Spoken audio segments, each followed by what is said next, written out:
नमस्कार दोस्तों, 24 अप्रैल 2026 को इंडियन पॉलिटिक्स में एक बहुत बड़ा पॉलिटिकल अर्थक्वेक आया। आम आदमी पार्टी के 10 में से 7 राज्यसभा एमपीज ने अचानक पार्टी छोड़ दी और फॉर्मल तरीके से भारतीय जनता पार्टी में शामिल हो गए। इस बगावत की लीड किसी और ने नहीं बल्कि आम आदमी पार्टी के सबसे प्रोमिनेंट नेता राघव चड्ढा ने की। पर आखिर ये सब इतनी जल्दी और इतने बड़े लेवल पर कैसे हुआ? आज हम फैक्ट्स और फिगर्स के साथ इस पूरी कंट्रोवर्सी, इसके पीछे के असली रीजंस और इसके कॉन्स्टिट्यूशनल डिटेल्स को समझेंगे।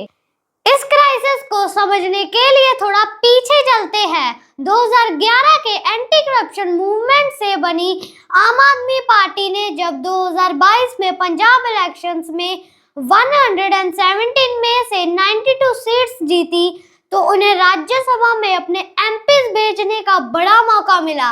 लेकिन पार्टी ने ग्राउंड लेवल वर्कर्स की जगह अशोक मित्तल और राजेंद्र गुप्ता जैसे इंडस्ट्रियलिस्ट्स और हरभजन मान जैसे सेलिब्रिटीज को टिकट दिया। क्रिटिक्स का तब ही मना था कि ऐसे लोग इजीली प्रेशर में आ सकते हैं और अप्रैल 2026 आते आते बिल्कुल वही हुआ। आइए मैं टाइमलाइन पर नजर डालते हैं।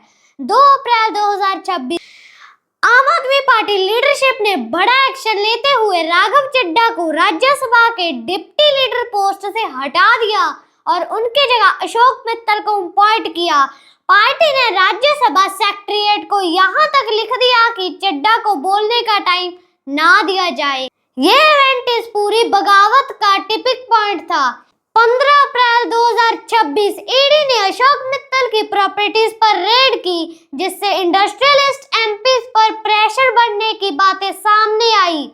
24 अप्रैल 2026 राघव चड्ढा ने संदीप पाठक और अशोक मित्तल के साथ दिल्ली में प्रेस कॉन्फ्रेंस की और 7 एमपीज के बीजेपी में मर्ज होने का ऑफिशियल अनाउंसमेंट किया। 27 अप्रैल 2026 राज्यसभा चेयरमैन सीपी राधाकृष्णन ने इस मर्जर को ऑफिशियली अप्रूव कर दिया। ये 7 नेता कौन है जिन्होंने पार्टी छोड़ी? पहला, राघव चड्ढा जो पार्टी के कोर नेता थे। दूसरा, संदीप पाठक आम आदमी पार्टी के मास्टर स्ट्रेटेजिस्ट जिन्होंने 2022 में पंजाब इलेक्शन जितवाया था। तीसरा, अशोक कुमार मित्तल एलपीयू के फाउंडर और चांसलर। चौथा, Harbhajan Singh farmer international cricketer. पांचवा, स्वाति मालीवाल जो पहले ही पार्टी लीडरशिप से नाराज चल रही थी। 6वां, राजेंद्र गुप्ता ट्राइडेंट ग्रुप के मालिक। 7वां, विक्रमजीत सिंह साहने बिजनेसमैन और सोशल वर्कर। इनके जाने के बाद अब राज्यसभा में आम आदमी पार्टी के पास सिर्फ 3 एमपीज बचे हैं, संजय सिंह, एनडी गुप्ता और बलबीर सिंह सीचेवाल। सबसे बड़ा सवाल कि इनकी एमपी सीट कैसे बची, इसका जवाब है कॉन्स्टिट्यूशन के 10th शेड्यूल में। अगर किसी पार्टी का एक एमपी पार्टी छोड़ता है तो डिफेक्शन लॉ लगता है, पर अगर 2/3 या उससे ज्यादा एमपीज एक साथ पार्टी छोड़ते हैं तो उसे डिफेक्शन नहीं बल्कि कॉन्स्टिट्यूशनल मर्जर माना जाता है। आम आदमी पार्टी के पास टोटल 10 एमपीज थे।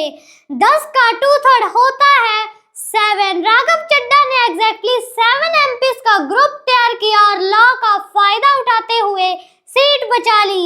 एक आयरनिक बात यह है कि 2022 में राघव चड्ढा ने खुद इस 2/3 रूल को बदलकर 3/4 करने का बिल लाया था, जो अगर पास हो जाता तो आज उनकी अपनी सीट चली जाती। अब आते हैं रीजंस पर। पहला, toxic work environment. Raghav Chadha ने खुलेआम कहा कि पार्टी में टॉक्सिक वर्क एनवायरनमेंट हो गया है और उनकी आवाज दबाई जा रही है। उन्होंने कहा कि वो right man in the wrong party feel कर रहे हैं। दूसरा, करप्शन एंड आइडियोलॉजिकल शिफ्ट। बगावती नेताओं ने आरोप लगाया कि पार्टी अपने कोर प्रिंसिपल से भटक गई है। उन्होंने अरविंद केजरीवाल के शीश महल कंट्रोवर्सी का हवाला देकर कहा कि आम आदमी की पार्टी अब बदल चुकी है। तीसरा, पंजाब के इश्यूज। विक्रमजीत साहनी जैसे नेताओं ने पंजाब के बढ़ते कर्जे, किसानी मुद्दे और नशा मुक्ति पर सरकार की नाकामी को रिजाइन करने का रीजन बताया। चौथा, ऑपरेशन लोटस, आम आदमी पार्टी का काउंटर। वहीं दूसरी तरफ अरविंद केजरीवाल और संजय सिंह का कहना है कि यह सीधा सीधा बीजेपी का ऑपरेशन लोटस है। उनका आरोप है कि ईडी और सीबीआई का डर दिखाकर इन नेताओं को डराया और खरीदा जा रहा है।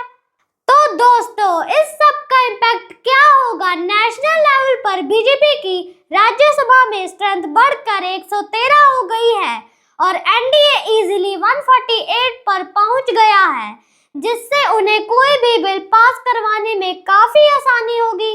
वहीं पंजाब में 2027 के इलेक्शन से ठीक एक साल पहले संदीप पाठक और राघव चड्ढा का जाना आम आदमी पार्टी के इलेक्शन मैनेजमेंट के लिए एक बड़ा झटका है। हालांकि पंजाब में आम आदमी पार्टी के एमएलएस का फैक्शन अभी यूनाइटेड दिख रहा है। आम आदमी पार्टी के लिए ये अपने अस्तित्व और प्रिंसिपल्स पर दोबारा विचार करने का वक्त है। सियासत के इस बदलते रूप पर आपका क्या मानना है? कमेंट में जरूर बताएं।